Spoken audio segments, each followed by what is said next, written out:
자, 경희 피레타니온의 강재춘 원장입니다. 저번 시간에 갑상선 암을 설명드리기 전에 우리가 생명체는 무엇으로 구성이 되어 있나, 자, 내 몸이 완벽하게 건강하기 위한 조건, 또 신분도가 내려가면 인체의 생리적, 병리적 변화는 어떠한 것들이 발생하는지를 설명을 드렸습니다. 좀 더 간단하게 설명드리면, 자, 신분도가 내려가는 요인은 세포의 손상이다. 세포의 손상을 유발하는 요인들은 너무나 많다. 자, 음식물뿐만 아니라 점도, 음식물의 점도, 경도, 산도, pH 등의 뿐만 아니라 압력, 온도, 또 전해질, 그 다음에 물리화학적인 자극, 저산소증, 약물, 수술, 환경 여건 등에 따라서도 세포가 손상을 받는다 그랬죠. 자, 세포가 손상을 받으면 세포 내 미토콘드리아에서의 열 에너지 발생량이 줄어들어서 신분도가 내려간다. 신분도가 내려가면 피부 온도는 올라가고 표면 장력은 약해진다. 자, 표면 장력이 약해질 때 압력과 밀도가 낮은 공간으로 밀어내는 힘이 세진다. 그때 돌출, 비대, 정식, 융기와 같은 조직의 변형이 찾아온다. 그때 갑상선 암이, 종기, 종양이 생길 수도 있다라고 이렇게 좀 정리를 해드렸습니다. 자, 오늘 이 시간은 그러면 갑상선의 임상적인 정의부터 해서 차근차근 한번 설명을 드리겠습니다. 자, 갑상선의 암의 정의입니다.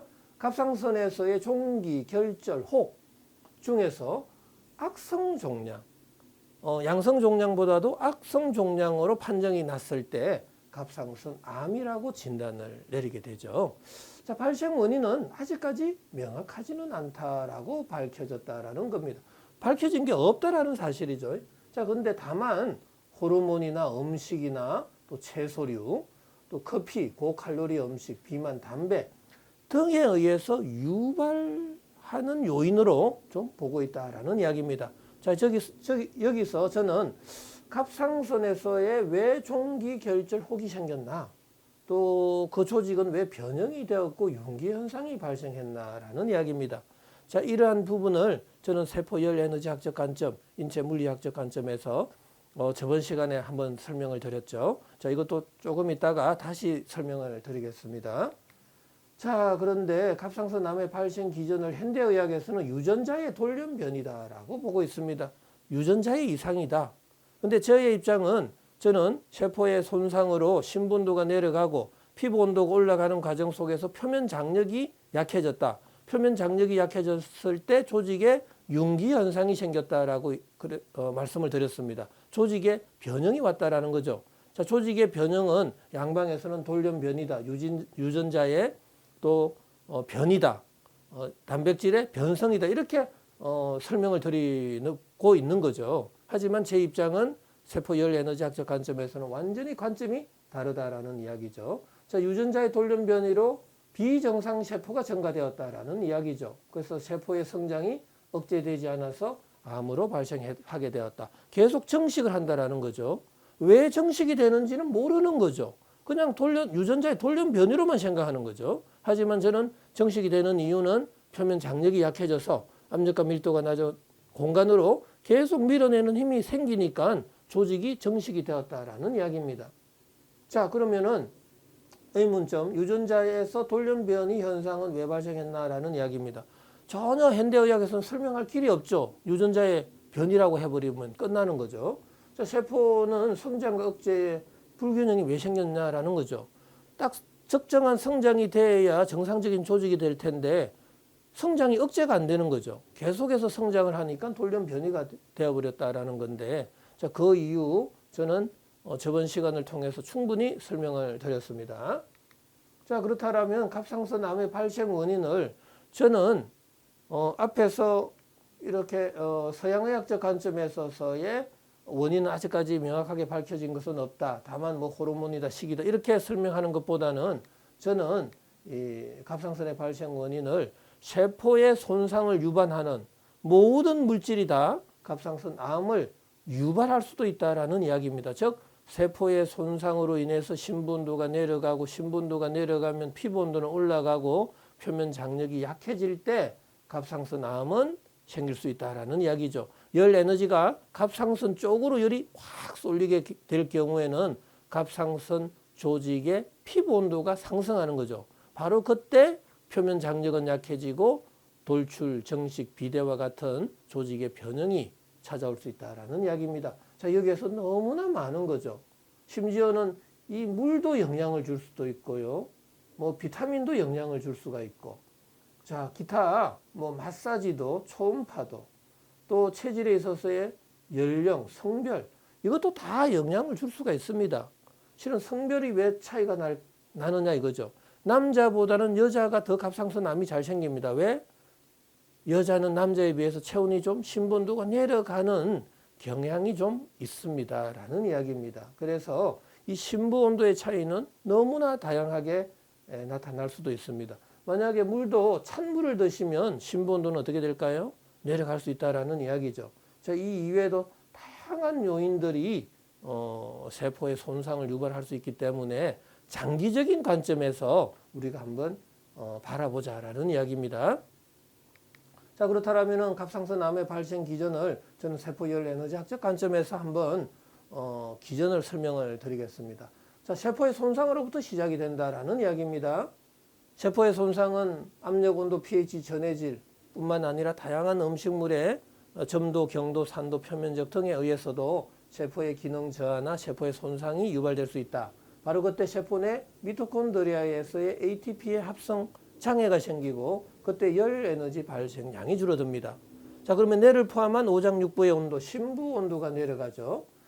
그러면 체온 조절 중추 시상 하부에서는 바로 명령을 내려버립니다. 체열의 방출을 줄여라. 그럼 손발 끝에서부터 모공을 닫아버린다라는 이야기입니다.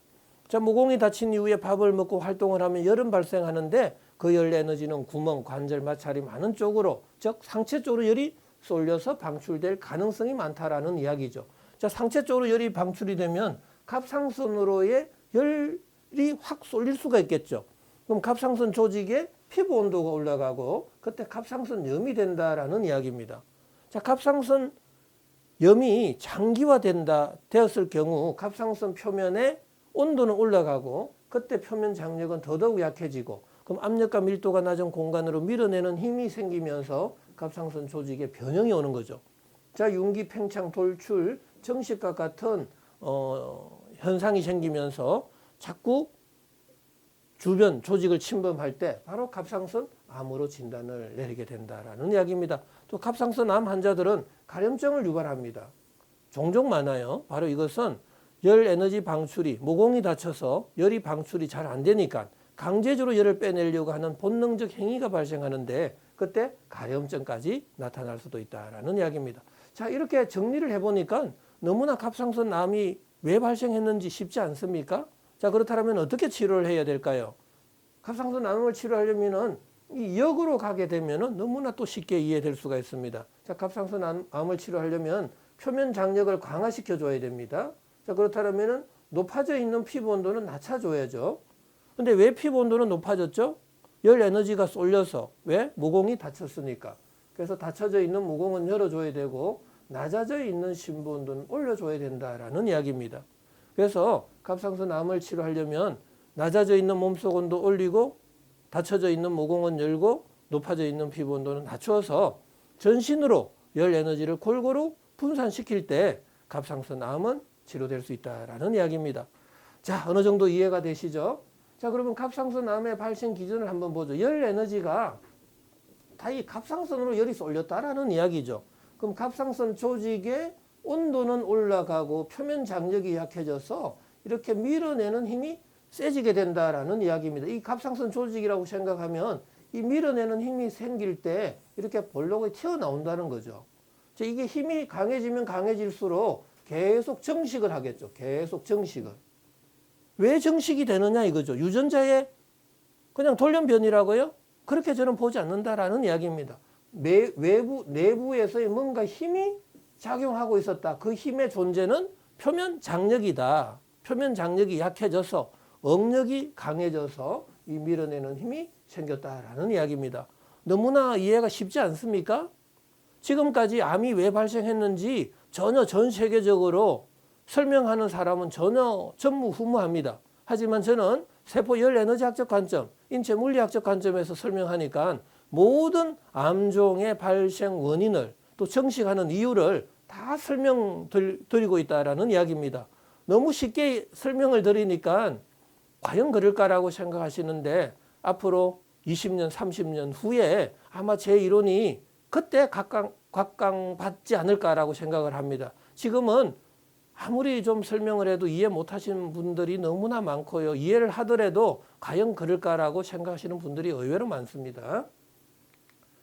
자, 그런데 갑상선암의 발생 기전에 대한 이론적 근거인데요. 바로 여기가 참 중요한 겁니다. 반응률과 온도와의 관계입니다. 지금 갑상선에 염증이 생겼고 그쪽으로 열이 쏠리는 순간 갑상선 조직의 온도는 올라가는 겁니다. 그때 갑상선 자체에서의 반응률은 기하급수적으로 늘어나는 겁니다. 그래서 어떤 염증 반응이 급격하게 일어날 수 있다는 이야기죠. 자, 그런데 조그만 온도 차이에도 염증의 반응이 급격하게 일어난다는 걸 알 수 있고요. 온도가 올라가면 올라갈수록 이 표면 장력은 약해진다라는 이야기입니다. 그래서 압력과 밀도가 낮은 공간으로 밀어내는 힘이 세진다라는 건데 쉽게 설명을 드리면 냄비에 물이 있습니다. 물의 온도를 계속 높여버리면 냄비로 물이 넘치게 되는데 그 넘치는 이유가 바로 물 표면의 장력이 약해져서 그래서 압력과 밀도가 낮은 공간으로 밀어내는 힘이 세지다 보니까 물이 끓어 넘쳤다라는 이야기입니다. 자, 너무나 이해가 쉽죠? 자, 그 다음에 온도 하중 변형률과의 관계인데요. 우리가 갑상선의 조직이 변형이 됩니다. 왜 변형이 되느냐? 아까 표면 장력이 약해졌다. 표면 장력이 약해진 이유는 온도가 올라갔다라는 이야기입니다. 그래서 내가 지금 살아가고 있는 시간은 주어지고 있고 암에 성장하는 변형률은 계속 생깁니다. 그런데 여기서 A를 보면은 A는 온도가 높고 하중이 큰 경우입니다. 온도가 높으면 높을수록 변형률은 심하다라는 이야기입니다. 그래서 갑상선의 염증의 온도가 올라가면 올라갈수록 암 조직, 갑상선 조직의 변형률은 심해질 수 있다는 걸 알 수가 있습니다. 이 B 같은 경우는 온도가 낮고 하중이 적은 경우입니다. 온도가 낮을 경우에는 이 변형률이 별로 없다라는 거죠. 그래서 저는 피부 온도를 낮춰야 된다. 갑상선 조직의 온도를 낮춰야 되는데 강제적으로 세포의 열 에너지 대사를 억제하면 안 된다라는 겁니다. 강제적으로 세포의 열 에너지 대사를 억제하게 되면 심부 온도, 피부 온도 둘 다 내려갑니다. 그러면 피부 온도가 내려가면 변형률은 적어지겠지만 암종은 작아지겠지만 모공이 닫혀버리니까 심부 온도는 더욱 더 내려가는 상황에서 모공이 더 닫혀버리는 거죠. 그럼 그 이후에 밥을 먹고 활동을 하면 열은 발생하고 그 열 에너지는 또 구멍이 많은 상체 쪽으로 갑상선 쪽으로 열이 쏠려버리면 갑상선염은 더 심해지고 암종도 더 정식이 될 수 있다. 변형이 더 심해질 수 있다는 걸 알 수 있겠죠. 그래서 반드시 치료를 할 때도 이 갑상선 조직의 온도는 낮춰야 된다는 걸 알 수 있다는 이야기입니다. 자, 그리고 계속해서 시간은 흐르고요. 어느 정도의 압력이 가해질 때, 응력이 계속해서 주어질 때 변형률은 시간이 지나면 지날수록 이 조직은 딱딱해진다, 경화가 된다라는 것을 그래프를 보고 알 수가 있습니다. 왜 암종이 굳어지는지, 딱딱해지는지를 알 수 있다라는 이야기입니다. 자, 이러한 그래프를 가지고 제가 설명을 드리니까 갑상선암도 실은 이해하기가 너무나 쉽습니다. 그래서 정확한 원리를 가지고 치료를 해줄 때만이 갑상선암도 치료될 가능성이 있다라는 이야기죠. 자, 그러면 갑상선암에 대한 궁금증을 한번 풀어볼까요? 자, 갑상선에서 왜 종기, 결절, 혹이 생겼나라는 이야기입니다. 유전자의 변이, 돌연 변이, 단백질의 변성이냐? 아니다라는 이야기입니다. 당연히 피부 온도가 올라가면 단백질의 변성은 생깁니다. 돌연 변이도 된 거고요. 유전자의 변이도 일어나는 것은 맞습니다. 하지만 유전자의 변이는 왜 생겼느냐라는 이야기죠. 바로 그것은 온도가 상승되어서. 왜? 피부 온도가 상승이 된 건데 그거 이유는 심부 온도가 낮아서 모공이 닫혀서 열이 쏠리는 과정 속에서 갑상선 조직의 피부 온도가 올라갔다라는 거고 그때 표면 장력은 약해지고 응력이 강해지는 겁니다. 밀어내는 힘이. 그때 조직의 변형이 오고 융기성의 증상들, 종기, 종양, 결절 혹등이 발생할 수 있다라는 이야기입니다. 자, 두 번째, 갑상선 암은 전이가 정말 되는가? 저는 전이를 인정하지 않습니다. 다만 갑상선에 염증이 있다라면 간에도 염증이 생길 수도 있고 폐도 염증이 생길 수가 있다라는 이야기입니다. 단지 그냥 열 에너지가 중첩 교차되는 그 부위는 인체 어느 부위든 다 생길 수 있다라는 이야기입니다. 그럼 갑상선에서의 열 에너지가 중첩 교차가 돼서 피부 온도가 올라가서 갑상선염이 되었고 갑상선암이 되었다라면 또 다른 부위에도 그러한 현상이 동일하게 생길 가능성이 있다. 하지만 갑상선 이 암세포가 혈관이나 림프관을 따라서 간으로 전이가 되고 폐로 전이가 된 것은 아니다라는 이야기입니다. 자, 이거는 반드시 제가 설명을 드리고 있습니다. 다만 염증이 또 다른 기관에 생겼을 뿐이다라는 이야기입니다. 자, 갑상선 수술을 하게 되면 평생 항갑상선 약을 복용해야 되느냐? 맞습니다. 하지만 저의 이론은 반드시 그렇지는 않습니다. 심부 온도만 최적화하게 되면 갑상선 약을 먹을 필요는 없는 겁니다. 그래서 저 갑상선 기능 저하증 환자들도 심부 온도를 어떻게 하면 최적화 시켜줄까만 이해를 하신다라면 평생을 약을 먹을 필요는 없다라는 이야기입니다. 그래서 혹시나 갑상선 수술을 하고 나서 항갑상선제를 드신다라면은 굳이 그걸 평생을 드신다라면 또 다른 항갑상선제에 의한 부작용을 생각을 해봐야 된다라는 이야기입니다. 그래서 저는 어떻게 하면 약으로부터 벗어나면서 정상적인 생활을 할 수 있을까를 계속 연구하고 있습니다. 자, 그러면 갑상선 암 치료는 어떻게 해야 되느냐라는 이야기입니다. 자, 서양 의학에서는 당장 수술하자라고 이야기합니다. 자, 항암 화학 치료, 방사성 요도 치료, 외부 방사선 조사, 자, 수술 후 갑상선 호르몬 복용, 뭐 이런 방식으로 하게 됩니다. 그냥 너무 쉽게 설명하세요. 그냥 너무 쉽게 이해하고 그냥 수술하면 되지라고 하는데 저의 입장은 그렇지 않습니다. 어떠한 단 하나의 세포도 저는 내 몸에서 죽이지 말라라는 게 저의 이론입니다. 갑상선을 또 떼버리면 그만큼 세포의 수가 내 몸에서 없어지는 겁니다. 자, 세포에서 열이 발생하는데 열 에너지 발생량이 줄어들면 또 심부 온도는 또 내려가는 겁니다. 그럼 모공은 또 다치고 피부 온도는 다시 올라갑니다.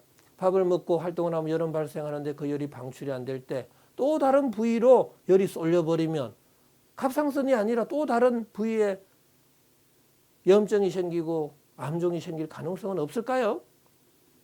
그래서 저는 되도록이면은 세포를 죽이지 말고 정상적인 상태로 만들어가면서 내 몸을 온전하게 보존하면서 갑상선 암을 치료하자라는 이야기입니다. 자, 근데 저는 세포 열 에너지 학적 관점에 있어서 갑상선 암 치료는 3대 치료 원칙을 제시하고 있습니다. 반드시 높아져 있는 피부 온도는 낮추고 닫혀져 있는 모공은 열어라라는 이야기입니다. 하지만 이렇게 치료하는 방법은 찾기가 참 어렵습니다. 왜? 이 두 가지는 동시에 일어날 수가 참 없는 상황입니다. 왜? 사우나에 가면은 모공은 열리지만 피부 온도는 올라가고요. 아이스팩을 대면 피부 온도는 내려가지만 모공은 닫혀버립니다. 그래서 이 두 가지는 동시에 일어나지를 않는데, 하지만 저는 인체 물리학적 관점에서 바로 찾았는데 심부 온도를 높이는 방법만이 이 두 가지를 다 동시에 일어날 수 있다라는 이야기입니다. 자, 심부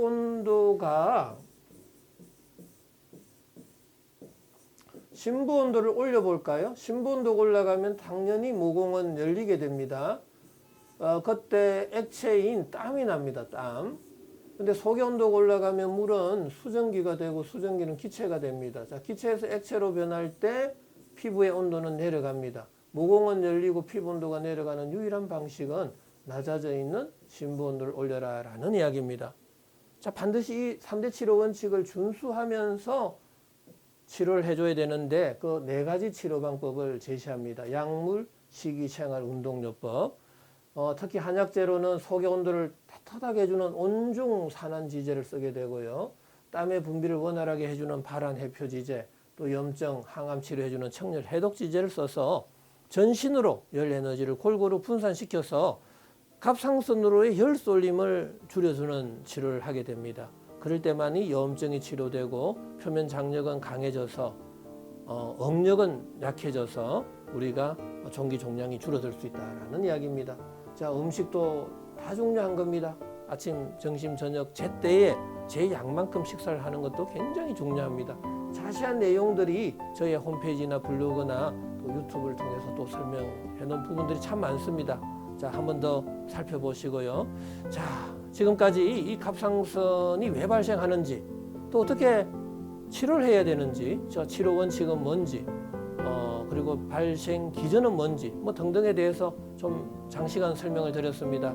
아무쪼록 갑상선 염이나 또 갑상선 비대, 갑상선 기능 항진증, 갑상선 기능 저하증, 갑상선 암, 다양한 갑상선 질환을 치료함에 있어서 병명은 그렇게 중요하지 않습니다. 왜 발생했는지, 왜 염증이 발생했는지, 왜 암이 발생했는지부터 정확하게 이해하면서 치료하신다라면 결코 불치병은 없다라는 게 저의 평소의 신념입니다. 자, 아무쪼록 하루하루 건강한 삶 되시기 바랍니다.